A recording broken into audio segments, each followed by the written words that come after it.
नमस्कार साथियों, आप सभी का चैनल पर स्वागत है। अभी एक कमेंट हुआ था कि सर सैनिक दिवस पर अध्यक्ष का भाषण मुझे बोलना है तो मैं किस तरह बोलूं। तो वीडियो उन्हीं सज्जन के लिए है। तो अब सबसे पहले जो संचालक, उस कार्यक्रम के संचालक, साथ ही वो कमेटी या वो जो आयोजक हैं, आप उनका धन्यवाद दें कि उन्होंने आपको ये जिम्मेदारी दी।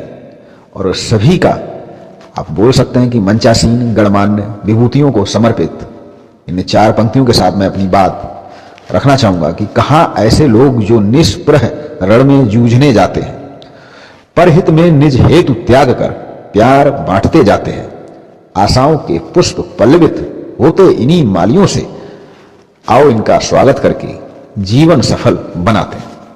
उसके बाद आप बोल सकते हैं कि मंचासीन मुख्य अतिथि, क्योंकि आप अध्यक्ष हैं, कार्यक्रम की अध्यक्षता कर रहे हैं, तो कोई मुख्य अतिथि भी होगा, तो बोलेंगे मंचासीन मुख्य अतिथि, वरिष्ठ समाज सेवी या उनका जो भी पद हो, माननीय श्री जो भी उनका नाम हो, वरिष्ठ समाज सेवी और जो भी हो, कई लोग होंगे और भी वहां पर उस कमेटी के जो भी पदाधिकारी हों, तो आप उनके बारे में, कोई अधिकारी हैं तो उनका भी नाम आप लेंगे और क्रम से मैं आप सभी का सादर अभिवादन करता हूं। तो ये तो आपकी शुरुआत रहेगी।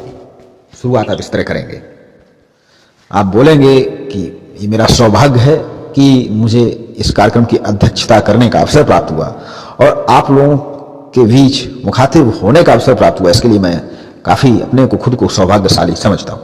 अब चूंकि आपको सैनिक दिवस पर, सैन्य स्थापना दिवस पर बोलना है, तो निश्चित ही आपको सैनिकों पर आपके पास सामग्री होनी चाहिए बोलने के लिए। तो आप एक शायरी बोल सकते हैं कि एक सैनिक की तरह आप कैसा सोचते हैं, क्या विचार है कि गजरे की खुशबू को महकता छोड़ आया हूं, मैं नन्ही सी चिड़िया को चहकता छोड़ आया हूं, मुझे छाती से अपनी तू लगा लेना है भारत मां, मैं अपनी मां की बाहों को तरसता छोड़ आया हूं।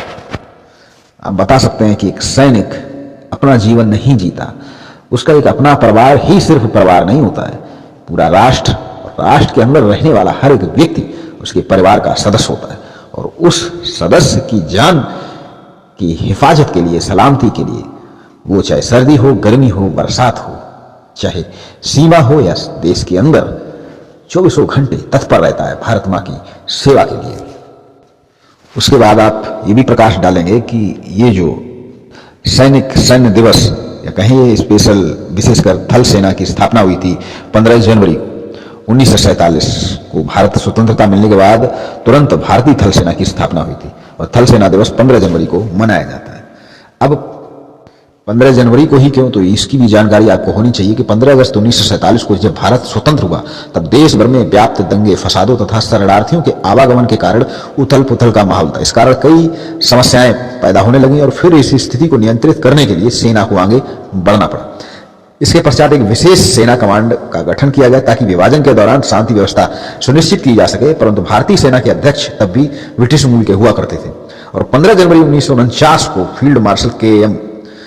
करियप्पा, जो कि स्वतंत्र भारत के पहले भारतीय सेना प्रमुख बने, उस समय भारतीय सेना में लगभग 2 लाख सैनिक थे और यह पद commander general Roy Francis butcher के पास था। उसके बाद प्रत्येक वर्ष 15 जनवरी को सेना दिवस मनाया जाने लगा और के.एम. करियप्पा पहले ऐसे अधिकारी थे जिन्हें फील्ड मार्शल की उपाधि दी गई। तो आप इस पर भी प्रकाश डालेंगे। और अंत में आप जो एक और शायरी के साथ अपनी बात को आप बोलने के लिए सैनिकों पर बहुत कुछ बोल सकते हैं, उनका जीवन शैली, उनका रहन सहन, उनका व्यवहार, किस तरह जो भी आपके पास सामग्री है, लेकिन बीच बीच में आप शायरी का प्रयोग कर सकते हैं। और मैं अपनी बात को यहीं पर विराम देना चाहूँगा कि सीने में जुनून और आंखों में देशभक्ति की चमक रखता हूँ और दुश्मन की सांसें थम जाएं, आवाज में इतनी धमक रखता हूँ। जय हिंद, जय भारत।